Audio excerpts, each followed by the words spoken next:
Bismillahirrahmanirrahim. Assalamualaikum warahmatullahi wabarakatuh. Hari ini Ibu merekam video untuk pembelajaran mengenai jurnal pembalik. Nah, seperti yang pernah kita pelajari sebelumnya, dalam siklus akuntansi atau accounting cycle ini kan pertama tahap pencatatan, yaitu yang pertama membuat atau penerimaan bukti transaksi, kemudian kita analisis dari bukti transaksi, kemudian kita buat pencatatan jurnalnya, yang kemarin kita baca mengenai jurnal khusus dan jurnal umumnya, kemudian kita posting ke buku besar. Kemudian pada tahap pengiktisaran, yaitu kita buat neraca saldo, lalu buat jurnal penyesuaian, dan kita buat worksheet atau neraca lajur. Kemudian kita buat laporan keuangan, lalu pada tahap laporan ini kita buat jurnal penutup, kemudian neraca saldo. Setelah penutup, baru hari ini kita belajar mengenai jurnal pembalik. Oke. Nah, yang ini kan kemarin kita sudah belajar ya mengenai closing entries atau jurnal penutup. Nah, untuk ini sudah kita belajar. Lalu kita masuk ke jurnal pembalik. Oke. Kita masuk mengenai jurnal pembalik. Jurnal pembalik adalah jurnal yang dibuat pada awal periode akuntansi untuk membalik jurnal penyesuaian tertentu. Akan tetapi, tidak semua jurnal penyesuaian yang dibuat jurnal pembaliknya. Jurnal pembalik ini dibuat jika diperlukan untuk menghindari kesalahan pada pencatatan awal untuk periode akuntansi berikutnya. Jadi, Ibu garis bawahi bahwa jurnal pembalik ini dibuat pada awal periode akuntansi. Kemudian untuk membalik jurnal penyesuaian itu. Nah, dan tidak semua jurnal penyesuaian yang kita buat jurnal pembaliknya, dan jurnal pembalik ini dibuat jika diperlukan untuk menghindari kesalahan pada pencatatan awal periode akuntansi berikutnya. Nah, mengapa kita membuat jurnal pembalik atau tujuan dari pembuatan jurnal pembalik atau reversing entries adalah yang pertama untuk menyederhanakan pembuatan jurnal yang bersangkutan dengan periode akuntansi berikutnya. Jadi jurnal pembalik itu adalah jurnal kebalikan dari jurnal penyesuaian yang dilakukan pada awal periode berikutnya. Akan tetapi tidak semua ya jurnal penyesuaian dibuatkan jurnal pembalik. Nah, ini yang penting. Yang penting kalian harus paham apa saja transaksi yang memerlukan jurnal pembalik. Nah, yang pertama, kelompok transaksi yang diperlukan untuk membuat jurnal pembalik adalah yang pertama adalah beban dan pendapatan periode berjalan. Beban dan pendapatan periode berjalan yang penyelesaiannya di periode yang akan datang. Ya, ulang lagi. Beban dan pendapatan yang periode berjalan, yang penyelesaiannya di periode yang akan datang. Jadi sudah berjalan, tetapi belum selesai. Nah, selesainya di periode yang akan datang. Nah, yaitu maka contohnya seperti beban gaji di debit dan utang gaji di kredit. Nah, maka jurnal penyesuaiannya misalnya itu ya, jurnal penyesuaiannya itu beban gaji di debit, utang gaji di kredit. Nah, kemudian harus kita balik. Kemudian piutang bunga di debit, pendapatan bunga di kredit. Nah, dia harus dibalik. Alasannya kenapa dibalik? Karena transaksi ini berpotensi terhadap pencatatan ganda. Nanti Ibu berikan contohnya dalam hal pencatatan ganda.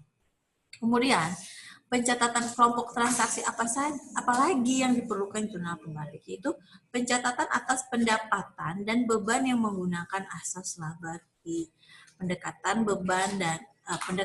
pendapatan dan beban. Apa contohnya?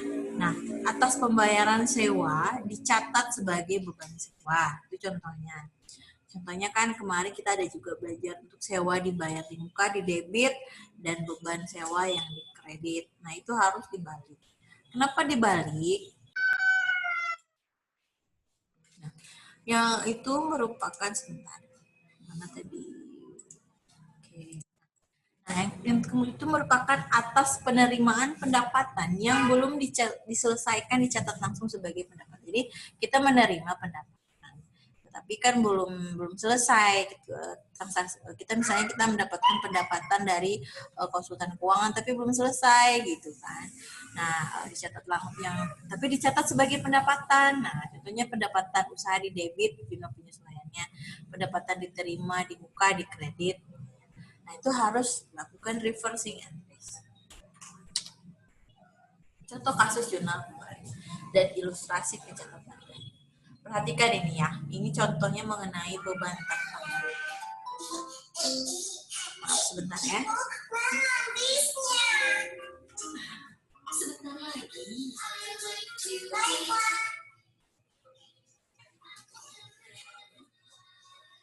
Oke, maaf ya, Ibu lanjut. Contohnya pada beban tertanggung. Nah, beban tertanggung ini misalnya ya, ini contoh soalnya. Pada saat penyesuaian itu jurnalnya kan beban gaji di debit, utang gaji di kredit. Nah, kemudian kalau ini contoh ya, misalnya di penyesuaian yang tanpa jurnal pembalik sama ya kan, beban gaji di debit 500.000, utang gaji di kredit 500.000. Nah, jika menggunakan di awal periode menggunakan jurnal pembalik ya kan, kita balik ya kan, utang gaji di debit, beban gaji di kredit. Nah, perhatikan bagi yang tidak menggunakan jurnal pembalik. Ya kan? Nah, pada saat kita membayar gaji yang terutang tadi, nah kalau menggunakan jurnal pembalik, tinggal kita buat beban gaji 500.000 kasih 500.000. Karena apa? Kita perhatikan di sini ya kan. Kalau beban gaji debit 500.000, kemudian kita di jurnal balik beban gaji 500.000, kan sudah nol saldonya. Kemudian utang gaji 500.000 di kredit, utang gaji di debit 500.000, kan sudah nol. Nah, maka kita tinggal buat aja lagi pada saat pembayaran gaji terutang ada beban gaji di debit, kas di kredit.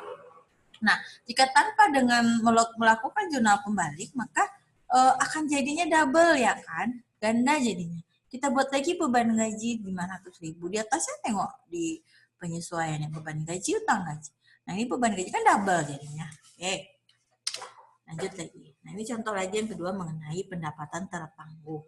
Nah, pendapatan tertanggung pada saat penyesuaian. Nah, pada saat kita membuat jurnal penyesuaian. Yang pertama kasusnya dengan jurnal pembalik. Sama ya kan? Jurnal pembalik piutang bunganya di debit 12.000, pendapatan bunganya di kredit 12.000. Jika tanpa jurnalnya kan masih sama jurnal penyesuaiannya. Nah, perhatikan jika awal periode kita buat jurnal pembalik kan kita balik. Otomatis kan piutang bunganya kan sudah 12.000 dan nol. Nah, pada saat kita menerima uang di bank bunga ya kan, kita menerima bunga bank, otomatis kan kas yang di debit, pendapatan bunga yang di kredit. Nah, kalau tidak ada jurnal pembalik, kalian perhatikan double ya pendapatan bunganya 12.000 yang penyesuaian dan pada saat kita terima, perhatikan di sini ya, Ibu tanda ini, perhatikan di sini. Kan double dia ya. Di sini pendapatan bunganya udah di kredit 12.000, dia dibikin lagi di sini 12.000. Kan udah jadinya ganda. Nah, itu makanya gunanya jurnal pembalik ya. Lanjut. Nah, kini ini adalah inkonsistensi pencatatan. Nah, tadi kan gandanya, sekarang adalah konsisten tidak konsistennya. Berarti kan di sini. Nah, pembayaran biaya diakui sebagai beban.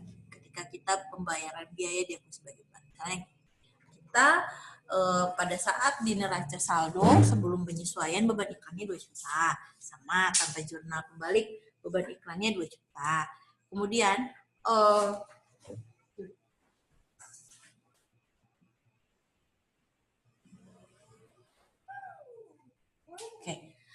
kemudian jurnal penyesuaian.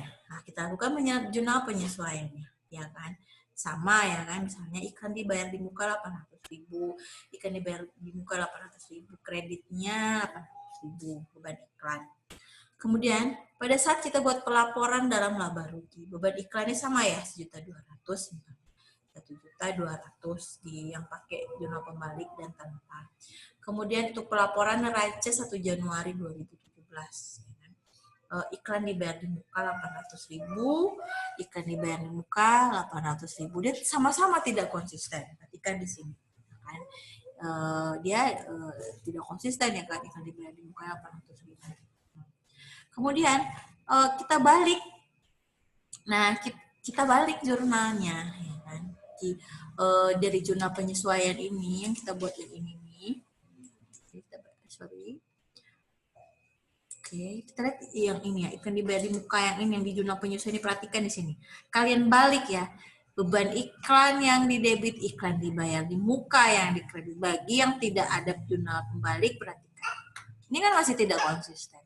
Ketika dibalik jurnalnya, ya, pada saat pelaporan dalam neraca setelah jurnal pembalik, maka konsisten lagi beban iklannya. Beban iklannya jadi 800.000 ketika pencatatan kembali menjadi beban 800.000. Ini kan tidak konsisten lagi kan di sini. Tengoklah beban iklannya yang di sini 1.200.000 kan sebenarnya nggak segitu gitu lah. 800.000 di debit gitu kan. Jadi kan dibayar di muka tereliminasi dan pencatatan kembali menjadi beban. Ya, lanjut. Udah sampai situ dulu. Oke ya, Ibu akhiri untuk jurnal pembalik ini. Mudah-mudahan bermanfaat. Assalamualaikum warahmatullahi wabarakatuh.